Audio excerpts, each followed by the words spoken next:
बिस्मिल्लाहिर्रहमानिर्रहीम। ना संभले जो संभलने से, चिरागा नहीं शोला है वो। ना संभले जो संभलने से, चिरागा नहीं शोला है वो। दूर रहना है बेहतर ए बिन्ते हवा, ये मशअलें राख लाती हैं अक्सर। अस्सलाम वालेकुम सामीन मोहतरम, उम्मीद है कि आप सभी खुश व खुर्रम होंगे।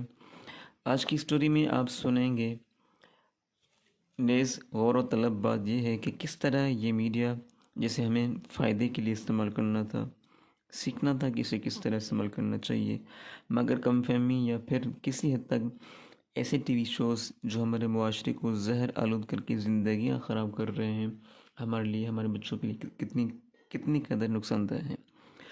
सो गाइस, बिला तमहीद चलते हैं अपनी स्टोरी की तरफ। तो दोस्तों, कहानी शुरू होती है एक नौजवान से, जो कि ना ही इतना रिच कि उसे बिल्कुल पैसे की बिल्कुल परवाह ना हो, और ना ही उसके पेरेंट्स जो है वो मिलियनेयर थे। बस नॉर्मल सी ज़िंदगी गुजारने वाली फैमिली थी। लिहाजा जैसे तैसे करके उस नौजवान ने अपनी ग्रेजुएशन कर ली, और फिर वक़्त की बेरहम दौड़ चलती रही। 1 2 3 4 साल हो गए मगर उसे जॉब ना मिली। चुनांचे उसने अपनी हिम्मत नहीं हारी और लगातार वो कोशिश करता रहा, ट्राई करता रहा, और देखते देखते यानी कि 4 5 साल गुजरने के बाद एक प्राइवेट इदारे में उसे जॉब मिल ही गई। चुनांचे नौजवान संभला हुआ था, ज़िम्मेदार शख्स का, अपने मुआशरे का ज़िम्मेदार शख्स था। उतार चढ़ाव हालात संभलने उतार चढ़ाव हालात को सभी को जानता था। और जैसे ही जॉब लगी तो कुछ कर्जा वगैरह उतारने के बाद कुछ हालात संभले तो छोटा सा प्यारा सा घर अपने लिए बनवा ही लिया। बहनें सब बड़ी थी, लिहाजा सब ब्याह के अपने घर को चली गई। घर वालों के कहने पर इस नौजवान ने अरेंज मैरिज कर ही ली, और जो लड़की इसकी लाइफ पार्टनर बनी थी, उस लड़की को पाकिस्तानी सीरीज़ की अच्छी खासी लत लगी थी। चुनांचे काशिफ अपनी नई नवेली दुल्हन को इन सीरीज़ से रोकता तो नहीं था, क्योंकि घर का मामला था और आहिस्ता आहिस्ता इसे सुलझाना था। अलबत्ता वो खुद संभला हुआ था, उसको प्यार मोहब्बत से समझाता ज़रूर था अपनी बीवी को। और निकाह के 3 4 साल बाद उन्हें एक फूल सा प्यारा सा बेटा अल्लाह पाक ने दिया। और काशिफ अपने वालिदैन और अपनी वाइफ, चूँकि इसका घर अलग था, दोनों की जिम्मेदारी को बखूबी निभाता रहा। मगर नौरीन को तमाम छोटी छोटी बातों पर अब इशू होने लगा था। जाहिर सी बात है, बंदा जब किसी चीज़ में होता है तो आहिस्ता आहिस्ता उसके असरात आपके दिलो दिमाग पे आ ही जाते हैं। और जो कि बाद में जाके पता चला कि ये नवूसत जो है ड्रामों की वजह से है, और लाइफ में आगे नहीं बढ़ पा रही थी।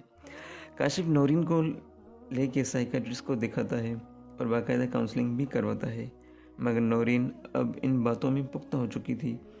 नौरीन आहिस्ता आहिस्ता अपने बच्चे को भी इग्नोर करने लगी थी किसी हद तक, और अब 3 साल होने को आ गए मगर काशिफ को छूने तक नहीं दिया। यानी कि उस माहौल में आ गई कि काशिफ से भी दूरी इख्तियार कर ली। अलबत्ता काशिफ जो है इन बातों को खुद तक रहते हुए, अपने ऊपर कंट्रोल करते हुए, इन बातों को भी इग्नोर करता रहा अपनी बच्ची की वजह से। मगर कहानी ने पलटा वहाँ से खाया। 3 साल 4 साल 5 साल हो गए मगर वो काशिफ को छूने तक नहीं दे रही थी। लिहाजा अलबत्ता ये काशिफ का बुनियादी हक था निकाह का। और उसके बाद काशिफ बतलाता है कि एक दिन क्या हुआ कि मैं कहीं से जा रहा था तो किसी औरत पे मेरी नज़र पड़ी, और ये औरत वही थी जो कि बचपन में केजी में या फिर प्राइमरी में काशिफ के साथ पढ़ती थी। और जैसे ही उस औरत को देखा तो काशिफ की पुरानी वो मोहब्बत वो जाग उठी, और काशिफ ने कहीं से उसका नंबर जुगाड़ कर लिया। जैसे ही काशिफ को उसका नंबर मिला तो काशिफ ने उससे चैटिंग करना स्टार्ट कर ली। अलबत्ता उस लड़की ने मना करा कि मैं शादीशुदा हूँ। जब काशिफ ने अपना इंट्रोडक्शन दिया तो फिर उसने रिप्लाई कर ही लिया लड़की ने सही से। अच्छा आप वही हो। और फिर उसने काशिफ ने अपना इजहार मोहब्बत कर ही दिया।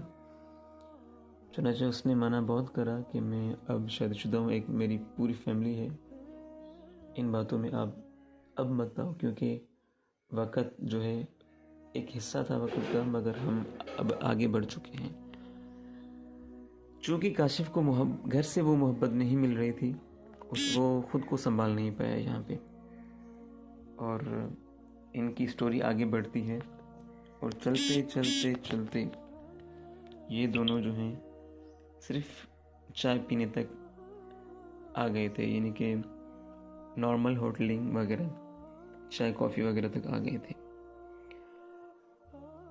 नौरीन को काशिफ का इग्नोर करना, ये देखें किस कदर हमारे माशरे को नुकसान, हमारे माशरे के लिए नुकसानदह साबित होता है।